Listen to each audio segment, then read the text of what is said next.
Hey guys, this is Kel, Trade with Crazy version 10.4, review of 24th March market. All right, so I'm going to share with you about what happened yesterday. Let's go.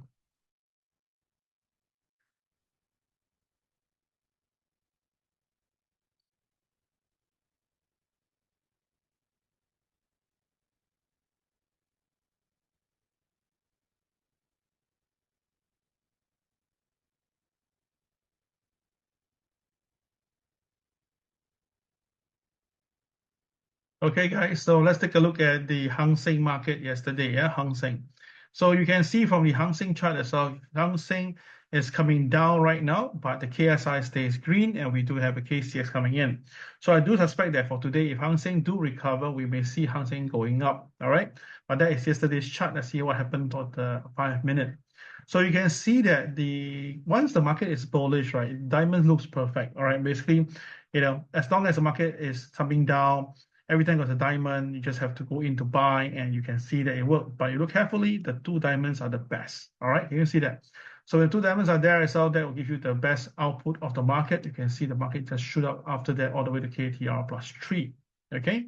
Now, when you see a diamond, what you need to do is just draw the white line. If the market fails to stay above it, you just have to continue the selling. You just have to do that repeatedly, especially when the market is below the OP price. Okay. You can see that's why the market is OP.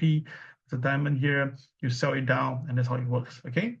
Now, do note for Hang Seng, we only trade the first 1.5 hours. We don't stay too long. The second half of the day is how we can see that the Hang Seng came down, but we don't really trade in the evening or the afternoon session. All right. So traders, just take note of that. Okay. All right, so that's Hang Seng for you. Now, China A50, I am very bullish on this market. I believe that this pullback itself is okay.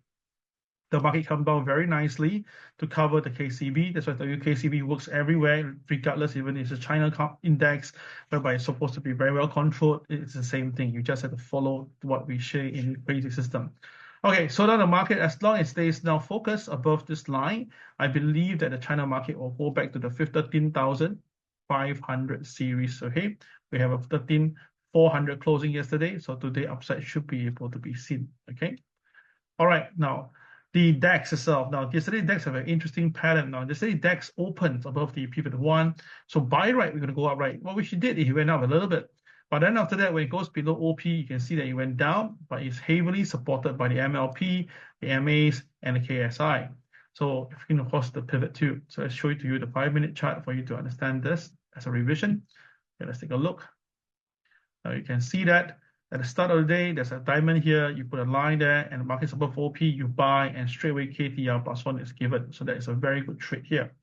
Then after that, subsequently, the price pulls back. Remember, you can actually extend this line further because it's still part of diamond, and there's a CCYR, and this was where I shorted the index and shorted it down to KTR -1, and of course that was my profit. So with KTR +1 given, -1 given, I was quite comfortable with this trade already. But one thing to note, as it continued, it banked up again, and that's where the line was drawn. Same thing happened. And then this is where the 4 diamonds came in, and that's where I draw my line. And same thing again, I redo my short over here. But this time around, I held on to basically go for more because I noticed that the MLP is heavily supported. You realize that? Yeah. So when the market broke below the MLP, I know that it will go down further. I took my little bet, and I aimed at a KTR -2, and that was done. But when I saw the KTR -2, if you notice, we have the MA there. Now, how do you know this MA is here? Because you can see the green dots, right? And we have the arrow. That means that the market is supported by the pivot 1, then followed by the diamond, which I tell you myself, okay, this is going to be a recovery trade. And when the market goes back above pivot 1, that's where I went in to buy for the next trade here. And once it's done, I call it a day because I think that that's enough. And then, of course, you see the market go sideways, trended down, and then went all the way flat towards the end. All right. So for DAX itself, I also recommend the start of the day, the first 3 to 4 hours, I think is good enough for you as a trader. All right. Let me know if you have some more to share. All right, this is Kel signing off. Take care. Have a great day. Bye-bye.